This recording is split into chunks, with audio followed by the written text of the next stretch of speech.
जय हिंद दर्शकों, आप देख रहे हैं लोक प्रधान न्यूज चैनल। मैं आपके साथ मैनुद्दीन नदाब। आत्महत्या जिससे इंसान की रूह कांप जाए। दर्शकों, ये कहा जाता था कि आत्महत्या का समय और पीरियड तय होता था, एक उम्र होती थी। लेकिन अब आत्महत्या करने वाले इन सारी सीमाओं को तोड़कर आत्महत्या का शिकार हो रहे हैं। बात करें तो महिला, पुरुष, बच्चे, बूढ़े, नौजवान, पढ़े लिखे, अनपढ़, हर कोई आत्महत्या का शिकार हो रहा है। सोलापुर शहर के प्रसिद्ध न्यूरोलॉजिस्ट डॉक्टर शिरीष वर्णशंकर, जिनके जो दिमाग का इलाज करते थे, कहा जाता है कि किसी को अगर दिमाग का इलाज करना है तो डॉक्टर साहब के पास सोलापुर नहीं, महाराष्ट्र नहीं बल्कि पूरे देश से लोग आते थे। लेकिन वही डॉक्टर अपने दिमाग को शूट कर आत्महत्या करता है। बात करें तो इस खबर को सोलापुर के वासी अभी भुला भी नहीं पाए थे कि और एक डॉक्टर ने आत्महत्या कर ली। कहा जा रहा है कि मान लो किसी ने अपने हाथ को छुरी से काट लिया या कोई भी अगर प्रॉब्लम हो तो उसका इलाज डॉक्टर साहब करते थे, वो भी प्रैक्टिस कर रहे थे। लेकिन किसको क्या अंदाजा था कि वही डॉक्टर अपने आप को छुरी से काट लेकर आत्महत्या करेगा। बात करें तो मासूम बच्चों की, जिसको ये मालूम नहीं कि फांसी क्या होती है रस्सी, लेकिन वो बच्चे भी अभी आत्महत्या कर रहे हैं। शुरुआत में हमने कहा कि आत्महत्या की सीमाएं टूट गई है, इसमें हर कोई जो है शिकार हो रहा है। अगर देखा जाए, आंकड़े देखा जाए तो शोलापुर की जनता इससे कांप उठी है। शोलापुर में दहशत का माहौल है। पिछले एक सप्ताह से ये सिलसिला ऐसे जारी है, मान लो कि कोई सीजन चल रहा है, कोई सेल चल रहा है। कॉलेज में पढ़ने वाली विद्यार्थी ने आत्महत्या की, फिर डॉक्टर साहब ने आत्महत्या की, फिर नौजवान लड़कों ने आत्महत्या की, महिलाओं ने आत्महत्या की। आत्महत्या की खबर दिन ब दिन बढ़ती ही चली जा रही है। इस पर आम जनता का क्या प्रतिक्रिया है, आम जनता इसके बारे में क्या सोचती है, ऐसे ही कुछ आम लोगों को हमने हमारे स्टूडियो में बुलाया है, जो समाज में भी ऐसी घटनाओं को देखते रहते हैं। ऐसे बहुत सारे न्यूज चैनलों में हम देखते हैं कि लोग जो है बड़े लोगों को बुलाकर इंटरव्यू लेते हैं, जो दिमाग का डॉक्टर होता है या आत्महत्या के बारे में जिसको जानकारी है, या मान लो कोई दिमाग पर जो है न्यूरोलॉजिस्ट है, दिमाग पर डिप्रेशन किस तरह से होता है वो जानने वाला हो। लेकिन आम जनता की इस बारे में क्या प्रतिक्रिया है, आम जनता के मन में क्या चल रहा है, जानने के लिए आज हम दो ऐसे ही आम लोगों को हमारे स्टूडियो में बुलाए हैं। मेरे राइट साइड में आप देख सकते हैं इरफान मंगलगिरी साहब, जो सामाजिक क्षेत्र में बढ़ चढ़कर काम करते हैं। और मेरे लेफ्ट साइड में जो है अरबाज मुंडेवाड़ी है, एक नौजवान है। वो क्या कुछ आत्महत्या को लेकर सोचते हैं, क्या कुछ उनके मन में है, क्या कुछ प्रश्न है, जानने की कोशिश करते हैं। सबसे पहले मैं आप दोनों का लोक प्रधान में स्वागत करता हूं। इरफान भाई, ये बताएं कि सोलापुर शहर में जो आत्महत्या के कारण है, वो आपको क्या लगते हैं? जो आत्महत्या दिन ब दिन बढ़ती जा रही है, उसको लेकर आपके मन में क्या चल रहा है और आप क्या कहेंगे?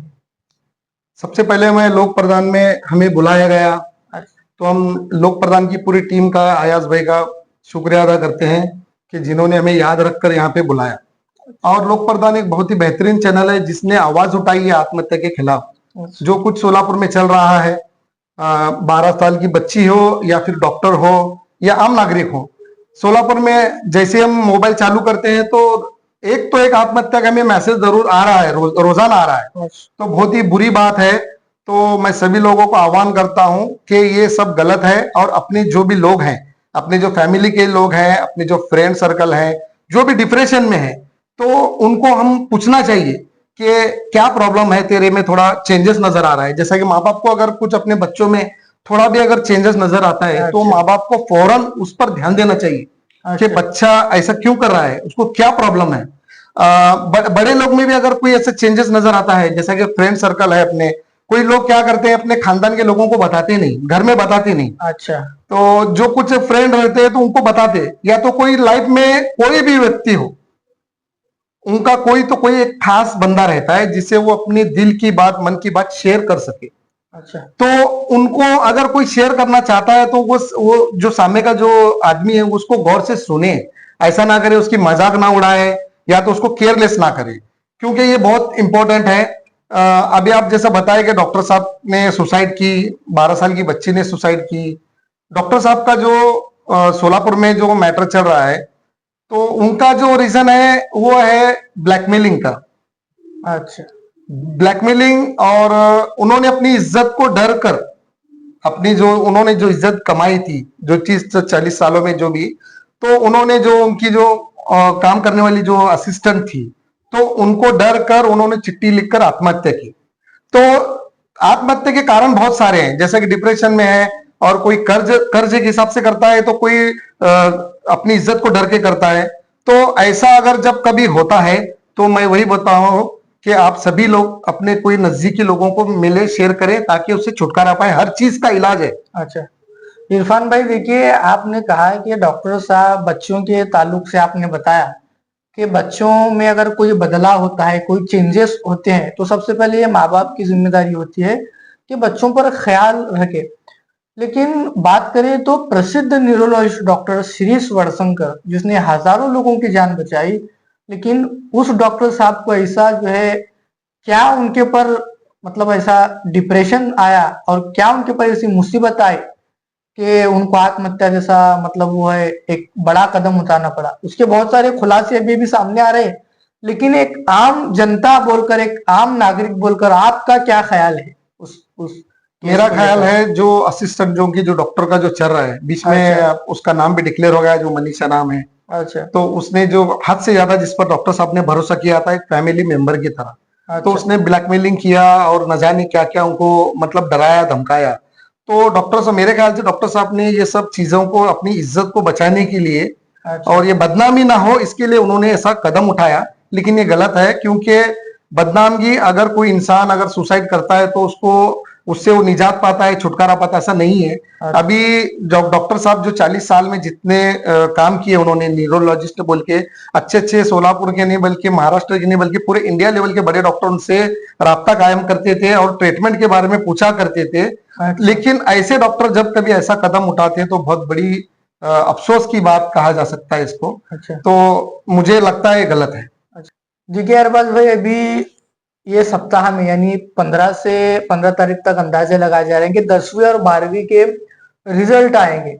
10वीं और 12वीं के रिजल्ट में फेल होने की वजह से या अच्छे नंबर नहीं लाने की वजह से बच्चे आत्महत्या करते हैं, तो उसको लेकर आपकी क्या कुछ प्रतिक्रिया है? पहला तो लोक प्रधान न्यूज चैनल का शुक्रिया अदा करते हैं कि हमें बुलाकर हमारी बात रखने का हमें मौका दिया गया। तो जो कुछ रिजल्ट आने वाले हैं, तो उसके ताल्लुक से पेरेंट्स को जो कुछ काम करना चाहिए, पेरेंट्स का दबाव, जो दबाव की वजह से पेरेंट्स लोग जो बच्चों पर एक माहौल क्रिएट करते हैं, दबाव करते हैं कि बच्चा अच्छे नंबरात लाए। अच्छा, तो देखिए बच्चा मैं आपको थोड़ा सा यहाँ पर रोकता हूँ। अच्छे नंबर लाए, दबाव डालते हैं तो हर पेरेंट्स डालते ही है ना। हर पेरेंट्स और हर माता पिता ये चाहते हैं कि अपना बच्चा अच्छे नंबर लाए, जिंदगी में कुछ कामयाब हो। क्या ये गलत है क्या? नहीं, ये तो बात सही है, मगर इस तरह की दबाव डालकर बच्चे खुदकुशियां कर रहे हैं। अच्छा। तो इस तरह के दबाव जो आप डालते हैं, पेरेंट्स के जरिए बताया जाता है कि आज अब तुम अच्छे टक्के नहीं लाओगे तो समाज में आपकी इज्जत क्या रहेगी। अच्छा। तो इस तरह की बात करने के बाद बच्चे के माइंड में जो आता है, अगर वो कम टक्के ला लेता है, तो बच्चे के माइंड में आता है कि अब तो मेरा जो है, मेरे माँ बाप तो कहते थे कि समाज में कुछ इज्जत नहीं रहेगी, तो अब मैं रहकर क्या करूं दुनिया में। तो इस तरह के माँ बाप कहते हैं, और जो माँ बाप अपने बच्चों को दूसरे के बच्चों से कंपेयर करते हैं। अच्छा। अपने बच्चों को, जैसे कि देख वो पास वाला पड़ोसी कितने टक्के परसेंटेज लाया है, अच्छा। तू क्यों नहीं लाया। अपने बच्चों को दूसरे के बच्चों से कंपेयर ना करे। अच्छा।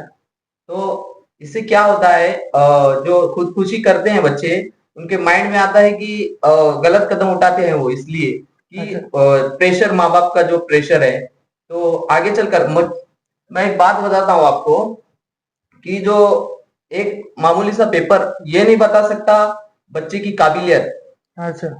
अगर वो कम भी टक्के लाता है, तो आगे चलकर वो कुछ तो करेगा, मुस्तकबिल में कुछ तो करेगा। अच्छा अगर जो ज्यादा टक्की जो लाता है शायद वो मुस्तकबिल में कुछ ना कर पाए, अच्छा इसकी क्या गारंटी है कि मुस्तकबिल में आगे बढ़े। अच्छा तो यही कहना चाहता हूँ, बच्चों पर जो दबाव डालते हैं पेरेंट्स के जरिए वो ना डाला जाए।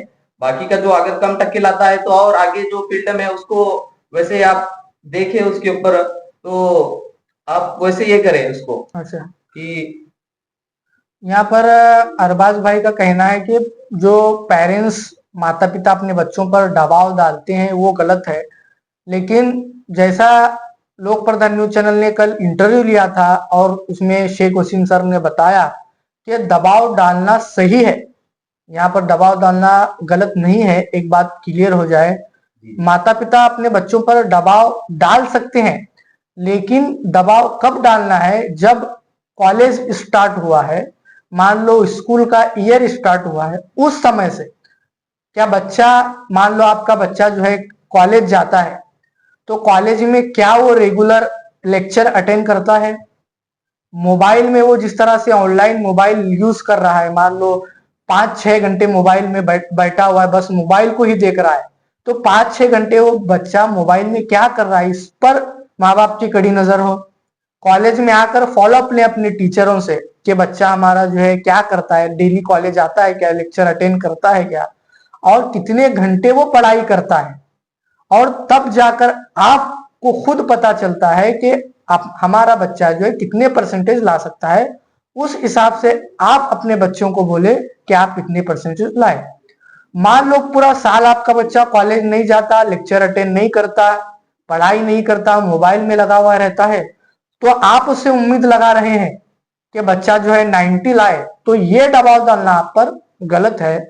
उसी तरह से स्कूल का मिसाल हो गया, स्कूल में आप देखेंगे किस तरह से टाइम शेड्यूल बनाकर बच्चा हो या बच्ची हो, किस तरह से वो पढ़ाई करते हैं। मान लो 10-15 घंटे वो पूरा दिन पढ़ाई करते हैं, रेगुलर जो स्कूल जाते हैं, कॉलेज जाते हैं, लेक्चर अटेंड करते हैं, तब जाकर आप अपने बच्चों से कह सकते हैं कि आप जो है 80% लाए, 90% लाए। लेकिन मान लो 10-15 दिन बचे हैं रिजल्ट के लिए, नहीं तुझे 90% लाना है, तुझे 80% लाना है, ये दबाव गलत है।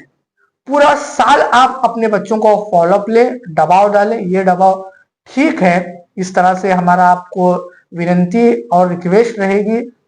और दूसरी ओर हम जो है आगे बढ़ते हैं। इमरान भाई, जैसा देखा जाए तो नौजवान पीढ़ियों में, नौजवान में भी जो है आत्महत्या करने का कारण दिन ब दिन बढ़ता ही चला जा रहा है। इसमें सब में बड़ा जो कारण बना हुआ है, वजह बनी है, वो सोशल मीडिया है। फेसबुक हो, इंस्टाग्राम हो, या और भी सोशल मीडिया के जितने भी प्लेटफॉर्म है, उस पर कुछ लोग अपना कारोबार, अपना बिजनेस बनाए बैठे हैं।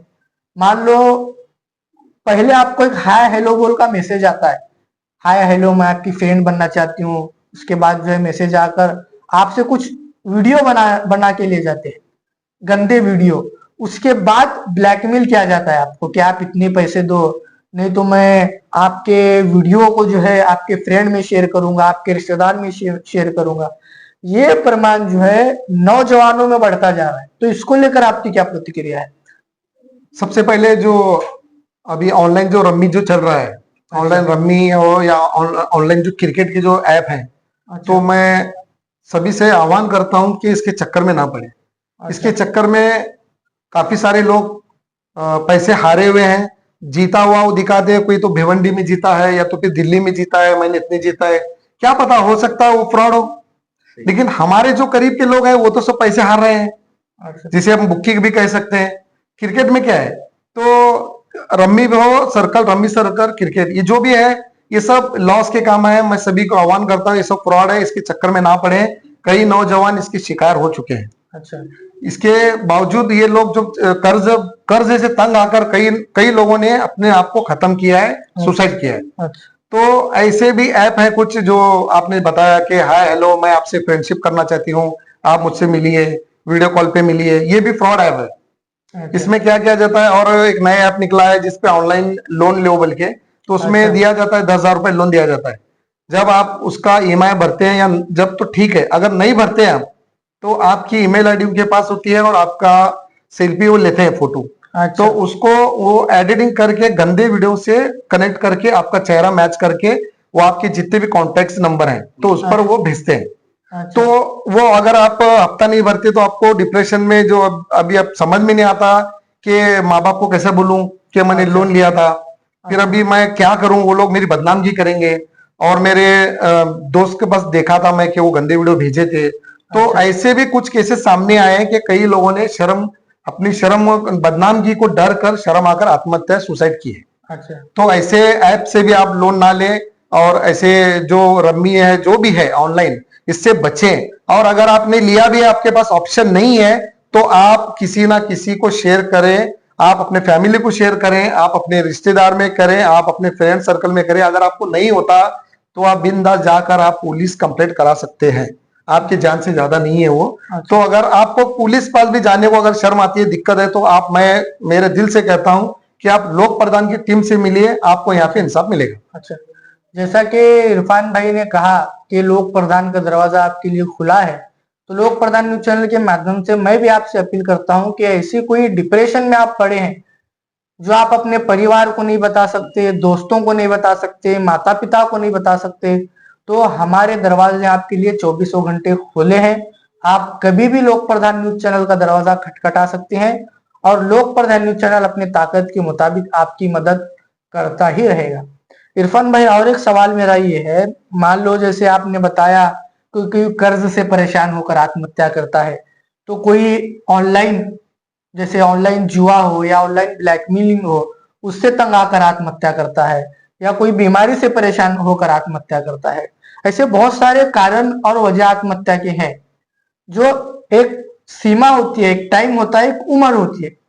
लेकिन बात करें तो 10 साल के बच्चे, हमने न्यूज पिछले 2-3 दिन पहले खबर देखी, उस 10 साल के बच्चों को अभी क्या मालूम कि रम्मी क्या होता है, जुआ क्या होता है, कर्ज क्या होता है, और समाज में जो आर्थिक स्थिति ठीक नहीं होने के कारण भी लोग आत्महत्या। ऐसा भी सवाल है कि उस बच्चे को क्या मालूम, या उस बच्चे को क्या मालूम कि भाई फांसी और रस्सी क्या होती है, वो भी आत्महत्या का शिकार हो गए, 10-12 साल के बच्चे।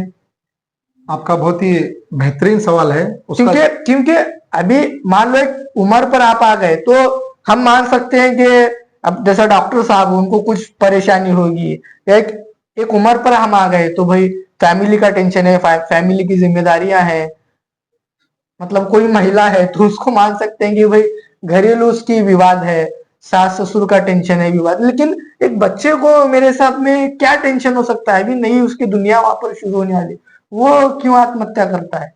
आपने बहुत ही अच्छा सवाल पूछा, उसका जवाब सुनिए।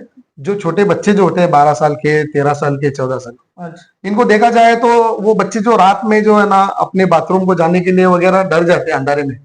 अच्छा। तो जो बच्चे अंधारे में डरते हैं वो बच्चे सुसाइड कैसे कर सकते हैं, एक अच्छा। बहुत बड़ा सवाल है।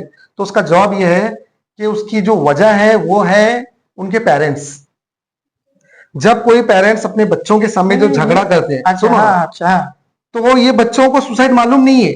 ये बच्चे भी अगर मोबाइल देखते हैं तो न्यूज नहीं देखते, ये अच्छा। कार्टून देखते हैं या तो कॉमेडी का देखते हैं। तो इनकी वजह जो है, ये बच्चों के जहन में सुसाइड की बात कहां से आती है, तो उसकी वजह है उसके पेरेंट्स। अच्छा। जो वाइफ और हस्बैंड के बीच में जो झगड़ा होता है, जब झगड़ा इतना पड़ जाता है तो जब औरत कहती है या तो फिर आदमी कहता है मैं तुझसे तंग आ गया, मैं फांसी लगा लूंगा, तो फिर या अच्छा। औरत कहती है आप से मैं तंग आ गई हूं, मैं फांसी लगा लूंगी।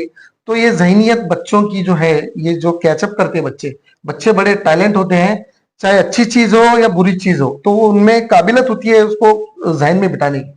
तो ये जो आजकल जो छोटे मोटे बच्चे जो आ रहे हैं, जो उनके जहन में जो सुसाइड का जो आ रहा है मसला, तो ये है उनके पेरेंट्स का झगड़ा, जो माँ बाप का झगड़ा है, या तो फिर रिश्तेदारों का झगड़ा है, या तो फिर माँ झगड़ा करके उनके मैके गई उसके नानी के पास, तो फिर वो जाते जाते बोल गए मैं मरूंगी या तो मैं फांसी लगा लूंगी। तो ये बच्चे बच्चे बहुत नर्म दिल के होते हैं, तो आपको पता है। अच्छा। तो वो बच्चों में जो है ना, ये कैचअप करके फिर ये बच्चे ऐसे कदम उठाते, अच्छा। क्योंकि उन्होंने झगड़े में देखा था बाप फांसी लगा लेता है, फांसी से क्या होता है, माँ बोलती फांसी लगाती है। तो ये जो बड़े बोलते हैं वो जहन में बिठा के वो केमिकल जो जहन में एक बार इंसान के जाता है, जैसे जैसे दिन जब बढ़ते हैं तो वो केमिकल बढ़ता है और इंसान आत्महत्या का अगर जबान में आता है जो बात जबान से निकलती है वो जहन में आती है, जहन में आके वो बढ़ती है, तो लास्ट में उसका रीजन हमें ये देखने को मिलता है कि वो आत्महत्या है। देखिए दर्शकों, एक बात यहाँ पर बहुत स्पष्ट रूप से कहना चाहेंगे, जैसा इरफान भाई ने भी बताया कि जो छोटे मासूम बच्चे होते हैं, मान लो खेलते कूदते वो गिर भी जाते हैं, मामूली से अगर उनको चोट भी आती है तो वो घबरा जाते हैं। अगर मान लो इलाके में लाइट चली गई है, घर में लाइट चली गई है, तो अंधेरे से भी बच्चे घबरा जाते हैं, लेकिन उन बच्चों को मालूम नहीं रहता कि रस्सी क्या होती है और क्या होती है फांसी। लेकिन जैसा इरफान भाई ने यहाँ पर एक बात बताई कि माता पिता के जब झगड़े होते हैं, जिस तरह से पिता अपनी पत्नी से आकर तंग आकर कहता है कि मैं खुद को फांसी लगा लूंगा, या खुद को मैं जो है राकेल होता है उससे आग लगाकर मैं अपने आप को जला दूंगा, ये जो शब्द होते हैं, ये शब्द ही अपने बच्चों को मजबूर करते हैं कि वो आत्महत्या करें। क्योंकि उस मासूम बच्चों को क्या मालूम होता है कि वो आत्महत्या कैसे की जाती है। ये उन माता पिताओं के लिए बहुत बड़ा चुभता हुआ सवाल है। कल से आप अपने घरों में ऐसे कुछ लोग टिप्पणियां भी करते होंगे कि ये क्या लोक प्रधान वाले अपने स्टूडियो में बैठकर ये बता रहे हैं कि माता पिता जिम्मेदार होते हैं। कभी वो एग्जाम और परीक्षा को लेकर माँ बाप पर ब्लेम करते हैं, तो कभी जो भी आत्महत्या करे तो पेरेंट्स और माता पिता को ब्लेम कर रहे हैं। हमारा ब्लेम करने का और आप पर टिप्पणी करने का मकसद यही है कि जो सच्चाई है हम आपके सामने रख रहे हैं, जो आईना है हम आपके सामने रख रहे हैं। अगर आपको अपनी शक्ल देखकर चिढ़ आती है तो हमें उसका कोई जो है एतराज नहीं है, क्योंकि जो ये शब्द होते हैं, जिस तरह से इरफान भाई ने भी बताया, उसका खुलासा भी मैंने किया, ये बिल्कुल सच है। माता पिता को खास तौर पर अपने बच्चों के सामने झगड़ा करने से बचना चाहिए, और अगर झगड़ा भी करते हैं तो जो शब्दों का असर बच्चों के दिमाग पर पड़ता है, बच्चों पर पड़ता है, उससे ऐसे शब्दों का उपयोग जो है माता पिता को यहाँ पर करना नहीं चाहिए। इस तरह से लोक प्रधान की आपको अपील है। इस तरह से इरफान भाई ने कहा कि कर्ज में आकर लोग आत्महत्या करते हैं, तो आपको क्या लगता है कि बहुत सारे लोग कर्ज का डिप्रेशन में आकर आत्महत्या करते हैं, क्या ये सच है? जी, जैसे कि ये जंगली रमी जो चल रहा है, अच्छा इसके तहत लोग पैसा लेकर गेम खेलते हैं। अच्छा तो लोग पैसा लेकर जब गेम खेलेंगे, वो हारेंगे, जाहिर सी बात है अब उनको जो कर्ज चुकाना है वो बढ़ जाएगा कर्ज। अच्छा तो इसी कारण लोग कर्ज के दबाव में आकर भी आत्महत्या कर सकते हैं। अच्छा। अभी मान लो कर्ज हो गया, जी जी। एक 10 लाख रुपए कर्ज हो गया, तो आत्महत्या करने के बाद क्या वो कर्ज माफ होने वाला है? नहीं, वो तो माफ नहीं होगा। बस अब जो कर्ज किए, पहला तो मैं ये कहना चाहूंगा कि ये ऐप से, आप फ्रॉड ऐप से भी बचे, जिसके तहत आप आत्महत्या कर लेते हैं। अच्छा कर्ज वगैरह करके आप आत्महत्या करते हैं। आप ऐसा कीजिए कि जो कर्ज हो रहा है आप उसको चुकाने की कोशिश करें, अच्छा ना कि आत्महत्या से कुछ नहीं होगा। आपकी तो जान चली जाएंगी, लेने वाला पैसा ले जाएगा। अच्छा। यहाँ पर एक बात स्पष्ट कहना चाहेंगे कि जो लोग मान लो किसी को कर्ज होता है या कोई भी चीज से वो तंग आकर डिप्रेशन में आकर आत्महत्या करता है, तो बड़ा ये सवाल है, क्या उसके आत्महत्या करने के बाद वो चीज जो है सॉर्ट आउट हो जाती है, क्या वो चीज पूरी हो जाती है? जी बिल्कुल ऐसा नहीं होता। मान लो किसी को 10 लाख रुपए कर्ज है, उसने आत्महत्या कर ली, क्या जिससे उसने कर्ज लिया है, क्या वो 10 लाख रुपए कर्ज माफ करेगा? ये भी बड़ा सवाल है। तो ऐसा बिल्कुल नहीं होता। जितने भी लोग जो जिस कारण से भी आत्महत्या करते हैं, वो ये सोचकर आत्महत्या करते हैं कि मैं चले जाने के बाद सब कुछ ठीक हो जाएगा, लेकिन उल्टा होता है। जो रिसेंटली हम देख रहे हैं डॉक्टर श्रेयस वर्शंकर के सुसाइड केस को लेकर, उन्होंने जो कुछ भी विवाद है, क्या असल वजह थी उनकी बात आत्महत्या करने की, ये अभी स्पष्ट नहीं हो पाया है। पुलिस उसकी जांच पड़ताल कर रही है, पुलिस उसकी तहकीक कर रही है। तहकीक के बाद ही पता चलेगा कि डॉक्टर साहब ने आत्महत्या क्यों की। लेकिन मान लो कोई चीज को आकर तंग आकर डॉक्टर साहब ने आत्महत्या की, क्या वो उनके चले जाने के बाद वो चीज जो है पूरी हो गई, वो सॉर्ट आउट हो गई? ऐसा बिल्कुल नहीं है, बल्कि उनकी पूरी फैमिली जो है शक के घेरे में आ गई। उनके बहू की, उनके बेटे की और पूरे परिवार की पुलिस जो है छानबीन कर रही है, और उनके पूरे परिवार को जो है मान लो कोर्ट के और पुलिस थानों के इर्द गिर्द घूमना पड़ रहा है, और पूरे मान लो उनके आस पड़ोस में जो लोग रहते हैं या उनके हॉस्पिटल में जो स्टाफ है, उनकी छानबीन और उनकी पूछताछ पुलिस कर रही है, यानी पूरी फैमिली इस वक्त डिप्रेशन में है।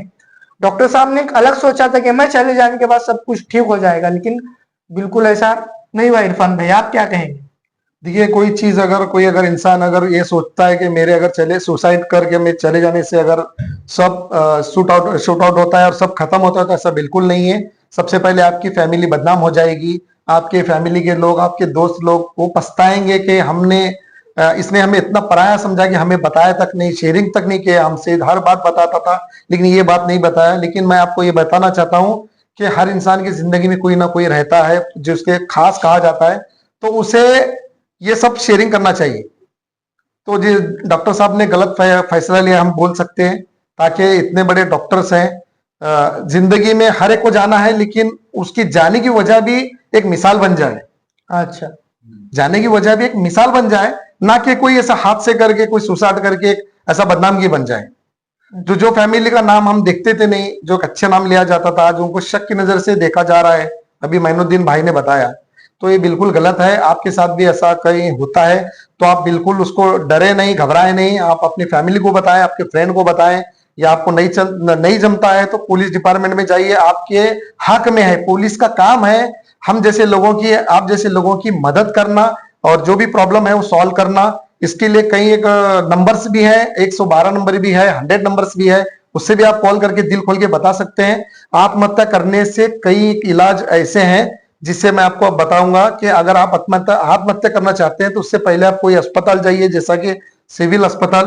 उसमें आपको जाने के बाद आपको पता चलेगा कि लोग कितना जिंदगी के लिए तरस रहे हैं, जिंदगी कितनी इंपॉर्टेंट है। उन लोगों से पूछो कि जो जिंदगी के लिए मर रहे हैं अच्छा, हॉस्पिटल में, उनकी फैमिली पूरी डिस्टर्ब है। कोई अपना घर बेच के, जेवरात बेचकर, कर्जा लेकर इलाज कर रहा है, तो भी डॉक्टर साहब कहते हैं कि गारंटी नहीं है। अच्छा, तो आप इतने अच्छे रहकर, आप अगर इतने अच्छा आपको अल्लाह ने बॉडी दिया है, आपको ऊपर वाले ने इतना अच्छा तबीयत दिया है, सेहत दिया है, तो आप उसका गलत उपयोग ना करें, आत्महत्या से बचें। और लोग अगर आपको फिर भी अगर आपको कुछ अगर चीजें अगर कुछ जाननी है या हेल्प चाहिए, तो हेल्पलाइन नंबर समझ के हेल्पलाइन आप लोक प्रदान से कांटेक्ट कर सकते हैं। देखिए इरफान भाई ने जो यहाँ पर एक बात कही कि सोलापुर शहर के सिविल अस्पताल का आप एक बार दौरा करें, आपकी रूह कांप जाएगी, क्योंकि लोग करोड़ों रुपए लिए बैठे हैं, उनका इलाज नहीं हो रहा, डॉक्टरों ने उनकी जिंदगी बचने की वहां पर गारंटी नहीं दी, वो सब कुछ लुटाना चाहते हैं। मान लो किसी का जो है पैर एक्सीडेंट में चला गया है, अगर पूरी दुनिया की दौलत भी वो वहां पर लाकर रख दे तो डॉक्टर पूरा पैर ठीक करने की गारंटी वहां पर पेशेंट को नहीं दे रहा। तो मान लो आप जिस भी समुदाय से आते हैं, आप हिंदू हैं, मुस्लिम हैं, सिख हैं, ईसाई हैं, जिस किसी को भी आप मानने हो, भगवान ने, अल्लाह ने आपको सब कुछ दिया है, तो आत्महत्या जैसा कदम आप ना उठाएं, ऐसी ही हम आपसे अपील करते हैं। तो इस कार्यक्रम को खत्म करने से पहले इरफान भाई, आप क्या कुछ हमारे चैनल के माध्यम से दर्शकों को मैसेज देना चाहेंगे? मैं मैसेज देना चाहता हूं आप सभी दर्शकों को, लोक प्रदान के जो भी सब्सक्राइबर हैं, जो भी लोग देख रहे हैं, आपकी जिंदगी बहुत ही इंपॉर्टेंट है। आपकी जिंदगी क्या है, आप अपने माँ बाप से पूछिए, आपसे भाई से पूछिए, आपकी बहन से पूछिए। जो बच्चा सुसाइड किया हुआ है उसकी माँ से आप जाके अगर 2 मिनट की मुलाकात करेंगे तो आपको पता चलेगा कि बच्चा किसे कहते हैं। माँ बाप जो परवरिश करते हैं 20 साल 18 साल जो बच्चे की, तो 18 साल 20 साल में उन्हें कितनी तकलीफ होती है, वो तकलीफ से जूझ कर, लड़कर, रातें जाग कर, वो जो बाप है कितने बार अगर बीमार है तो उसको हॉस्पिटल में एडमिट कर कर, उसको जितना खर्चा कर कर, उसकी परवरिश कर कर, उसका एजुकेशन कर कर, जो बाप अपने बच्चों के लिए जो अच्छे कपड़े नहीं पहनकर बच्चों के लिए जो अच्छे कपड़े पहन लाता है, तो ये इसको हम कुर्बानी कहते हैं। तो ऐसे कई कुर्बानी अपने माँ बाप अपने बच्चों के लिए देते हैं, तो शायद आपको उसका अंदाजा नहीं है, तो ऐसे कदम ना उठाएं। मैं सभी लोगों से एक आह्वान करता हूं कि आप अपनी जिंदगी खुलकर जिए, और जो भी ऐसे ख्याल आते हैं जहन में, तो ऐसे को दूर रहें, अपने दोस्तों से शेयर करें, अपने पेरेंट्स से शेयर करें। होता ऐसा है कि बच्चा आज मोबाइल देखता है, बाप की तरफ देखता नहीं, माँ की तरफ देखता नहीं, माँ बाप से और बच्चों से कांटेक्ट थोड़ा दूर हुआ है। माँ बाप अपने इसमें बिजी रहते हैं और बच्चे मोबाइल में बिजी रहते हैं। तो पहले लोग ऐसा था कि एक टीवी सब लोग मिलकर देखते थे, लेकिन आज ऐसा नहीं है। आज सब लोगों के पास मोबाइल है, सब लोग अगर एक घर में अगर एक सोफे पर भी बैठे हैं तो हर के हाथ में अपना मोबाइल है और लोग अपने अपने देखते रहते हैं। इसे हम लोग कहते हैं कि जमाना तो बहुत तरक्की कर रहा है, लेकिन मोहब्बत जो है, मिठास जो है जिंदगी की, वो खत्म हो गई है। तो मैं सभी लोगों से एक आह्वान करता हूं कि प्लीज आप बहुत इंपॉर्टेंट है, मरना तो बरहक है, मरना तो है, लेकिन हाथ से सुसाइड मत कीजिए। मैं आपको दिल की गहराइयों से बोलता हूं कि आपकी जिंदगी बहुत ही इंपॉर्टेंट है। जय हिंद, जय महाराष्ट्र। हम यही रुकते हैं। लोक प्रधान न्यूज चैनल से मैनुद्दीन नदाब, कैमरामैन के साथ सोलह।